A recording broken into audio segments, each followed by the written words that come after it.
এরপরে তার কিছুদিন পরে গিয়ে হচ্ছে থমসন সাহেব একটা প্লাম পুডিং মডেল দিচ্ছে, এর গিয়ে রাদারফোর্ড সাহেব একটা মডেল দিছে। তো বেসিক্যালি ডাল্টনের পরমাণু মডেল এটা আমাদের এইচএসসি বইতে খুব বেশি নাই। ডাল্টনের পরমাণু মডেল আমাদের খুব বেশি নাই। আমাদের এই দুইটা পরমাণুর মডেল সম্পর্কে লামসাম কথাবার্তা বলা আছে, যে রাদারফোর্ডের পরমাণু মডেল এবং থমসনের পরমাণু মডেল। বেসিক্যালি ধারাটা এইভাবে আগাইছে আর কি। মানে আজকের তারিখে তুমি ডাল্টনের পরমাণু মডেল পড়লে ওনার 6টা বা 7টা শিকার্যের মধ্যে 5টা 6টা শিকার্যই তোমার কাছে মনে হবে আর এগুলা কি ভুয়া কথা বলছে, এগুলো হয় নাকি।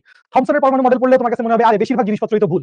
রাদারফোর্ডের পরমাণু মডেলেরও কিছু জিনিসপত্র এখন আসলে অবসলিট হয়ে গেছে, এই জিনিসপত্রগুলো এখন আসলে খুব বেশি কাজে লাগে না। সে যদি নাই আসিটা হচ্ছে আমাদের বোর পারমাণবিক মডেল। আমাদের এইচএসসি তে বেসিক্যালি বোর পারমাণবিক মডেল নিয়ে খুব ইন ডিটেইলস কথাবার্তা আছে, এবং এই বোর পরমাণু মডেলের ভিতর থেকে বেসিক্যালি আমরা হচ্ছে 3টা স্বীকার্য পাই। ঠিক আছে, বোর পরমাণুর মডেল থেকে আমরা বেসিক্যালি হচ্ছে 3টা স্বীকার্য পাই।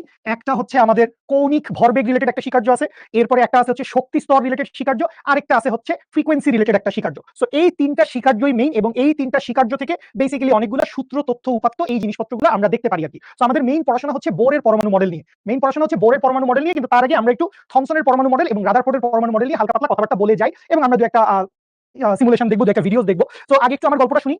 আজকে আমরা একটু গল্প করবো। আজকে আমাদের খুব বেশি হয়তো সূত্র, তথ্য, উপাত্ত আসবে, সূত্র আমরা সলভ করবো, ডিরাইভ করবো, বাট খুব বেশি না। আজকে আমাদের গল্পগুলো করা হবে হচ্ছে বেশি। আচ্ছা, তো থমসন সাহেব যেটা বলছিল, থমসন সাহেবের মেইন বক্তব্য ছিল যে পরমাণু হচ্ছে একটা ধাতব চার্জের একটা বলয় বা একটা গোলক, পজিটিভ চার্জের একটা গোলক বলছিলেন, এবং এই পজিটিভ চার্জের গোলকের ভিতরে র্যান্ডমলি বিভিন্ন জায়গায় হচ্ছে ইলেকট্রনগুলো ছড়ানো ছিটানো থাকে। তো এই ধারণাটা আসলে সঠিক ছিল না।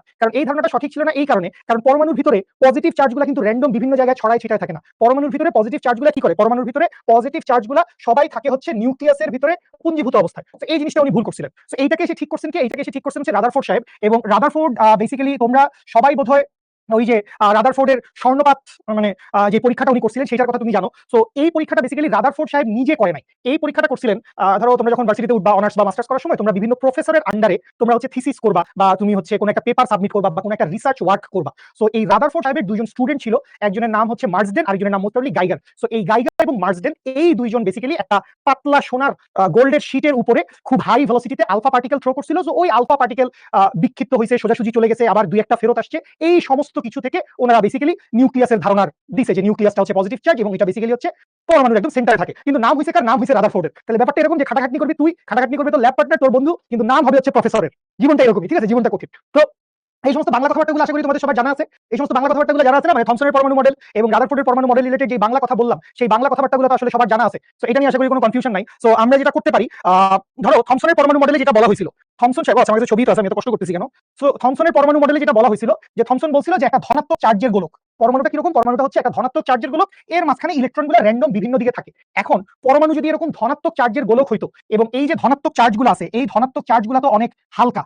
এই যে ধনাত্মক চার্জগুলো আছে, ধনাত্মক চার্জগুলো কি, ধনাত্মক চার্জগুলো হচ্ছে অনেক হালকা। সো ঘটনাটা যেটা হইতো যে অবভিয়াসলি থমসন সাহেব উনি আলফা কণা বিচ্ছুরণের কোনো পরীক্ষা করায় নাই, কিন্তু যদি বাই চান্স উনি যদি আলফা কণা বিচ্ছুরণের পরীক্ষাটা করতো, থমসন যদি আলফা কণা বিচ্ছুরণের পরীক্ষা করতো, তখন যেটা ঘটতো যে সবগুলা আলফা কণা বেসিক্যালি একই যেই সরল রেখায় আসতেছে সেই সরল পরমাণুটাকে অতিক্রম করে চলে যাইতো। এরকম ঘটনা ঘটতো না যদি এটা ঘটতো, ঠিক আছে। আচ্ছা, পরমাণু একটা ত্রিমাত্রিক বস্তু, বাবু দ্বিমাত্রিক কোথায় পাইছিস, দ্বিমাত্রিক কোথায় পাইছিস, ঠিক আছে। আচ্ছা, সো হ্যাঁ, আমাদের কারো কারো দেখতে এটাকে মিষ্টি, সেমাই, পায়েস, পুডিং, তরমুজ, তরমুজের বিচি, প্লাম পুডিং মডেল, অনেক কিছু বলা হয়। তো ব্যাপারটা হচ্ছে উনি এরকম একটা র্যান্ডম ধারণা দিছে যে একটা ধনাত্মক চার্জের গোলক, এই ধনাত্মক চার্জের গোলকের ভিতরে ইলেকট্রনগুলো র্যান্ডম বিভিন্ন জায়গায় ছড়ায় ছিটায় আছে। সো এইটা বেসিক্যালি ট্রু না। এটাকে পরে গিয়ে হচ্ছে রাদারফোর্ড তার দুজন ছাত্রের পরীক্ষার মাধ্যমে জিনিসটাকে হচ্ছে অবসলিট বলে ঘোষণা করছেন। আচ্ছা, সো চলেন আমরা একটু এই যাস না কেন, দুষ্টুমি করছিস কেন। সো আমরা রাদারফোর্ডের অ্যাটমিক মডেল দেখবো। আশা করি আপনারা সবাই স্ক্রিনটা দেখতে পাচ্ছেন ক্লিয়ারলি। সো রাদারফোর্ডের অ্যাটমিক মডেলটা দেখার আগে আমরা চিন্তা করলাম আমরা একটু প্লাম পুডিং অ্যাটমিক মডেলটা দেখি। প্লাম পুডিং অ্যাটমিক মডেলটা কোনটা, যেটা হচ্ছে আমাদের কোনটা, যেটা আমরা মাত্রই দেখলাম, যেটা হচ্ছে আমাদের থমসন সাহেবের, ঠিক আছে।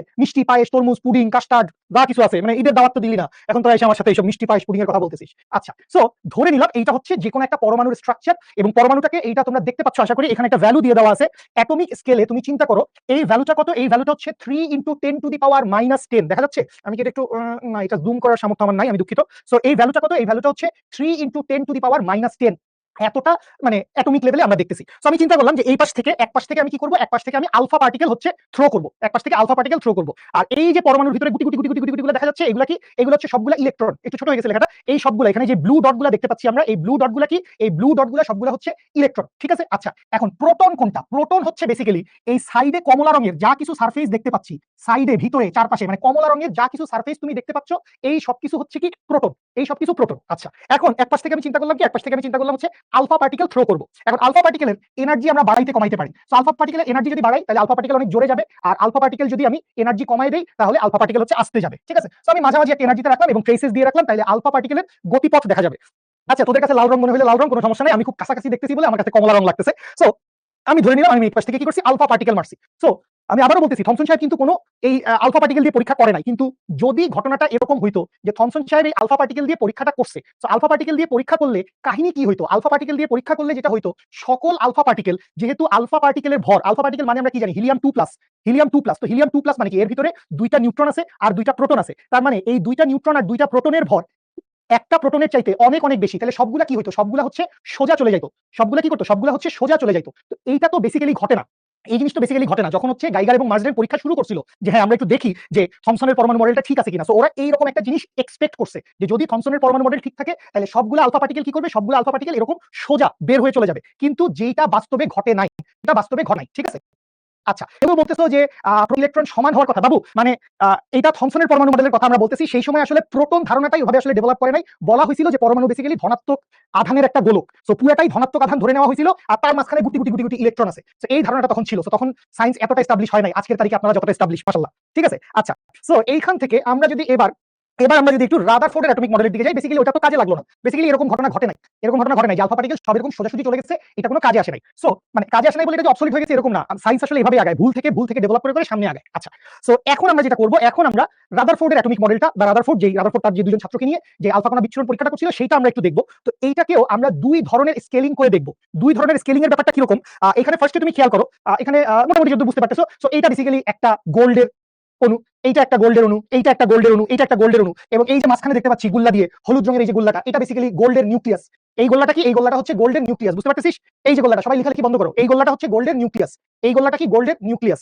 এই গোল্লাটা কি, এই গোল্লাটা হচ্ছে গোল্ডের নিউক্লিয়াস। এই যে হলুদ ডটগুলা, এই হলুদ ডটগুলা কি নিউক্লিয়াস। হ্যাঁ, বিকর্ষণ করবে, অবশ্যই বিকর্ষণ করবে, কিন্তু ওই যে বিকর্ষণ করবে এইটা ওই থমসনের পরমাণু মডেলে করে নাই, কারণ থমসন সাহেব এরকম কোনো কথাই বলে নাই। থমসন সাহেব বলতে আলফা আসবে, আলফা চলে যাবে। ঠিক আছে, আচ্ছা, সো আমরা এখন যেটা করতে পারি, আমরা ধরে নিলাম যে প্রোটনের সংখ্যা একটু কমায় দিলাম, নিউট্রনের সংখ্যা কমানো বাড়ানোতে কিছু যায় আসে না, ধরে নিলাম 50, ট্রেসেস দিয়ে দিলাম। সো এইটাও আমরা দুইটা স্কেলে দেখবো। আমরা এখন দেখতেছি কি, অনেকগুলা গোল্ডের অণু আছে, এখানে একটা অর্ধেক অণু, এখানে একটা অণু, এখানে একটা অর্ধেক অণু, এখানে একটা অণু, সো অনেকগুলা গোল্ডের অণু আছে। সো গোল্ডের একটা শীট, গোল্ডের একটা পাতলা পর্দা আছে, আমরা চিন্তা করতেছি, এগুলো সব দেখে যাও বাবু। সো এই যে গোল্ডের পাতলা পর্দাটা আছে, বা গোল্ডের একটা শীট দেওয়া আছে, মানে শীট মানে কি, শীট মানে অন্য কিছু মনে করিস না, এই যে এইটা।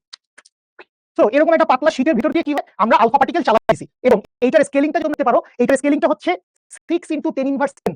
আমি পরে আরো ছোট স্কেলে দেখবো, একটু বড় স্কেলে দেখি। এখন একবারে আমরা 5-6টা অণু দেখতেছি, তারপর আরো ছোট স্কেলে দেখবো। সো এখন আমাদের স্কেলিংটা কত, 6 × 10⁻10। তাহলে বিসমিল্লাহ বলে আলফা পার্টিকেল মারলাম, তাহলে খেয়াল করো, এই যে আলফা পার্টিকেল সোজা চলে যাচ্ছে, যেগুলো নিউক্লিয়াসের কাছাকাছি সেগুলো বাঁকায় যাচ্ছে। এই যে দেখো, আমি যদি যে কোনো একটা মোমেন্টে পজ করি, এই পয়েন্টে আমি পজ করলাম, সো তোমরা ট্রেসগুলো দেখতে পাচ্ছ। সো এই যে আলফা পার্টিকেলটা খেয়াল করো, এই আলফা পার্টিকেলটা আসতেছিল, এটা নিউক্লিয়াসের কাছাকাছি, এইটা বাঁকায় চলে গেছে। এই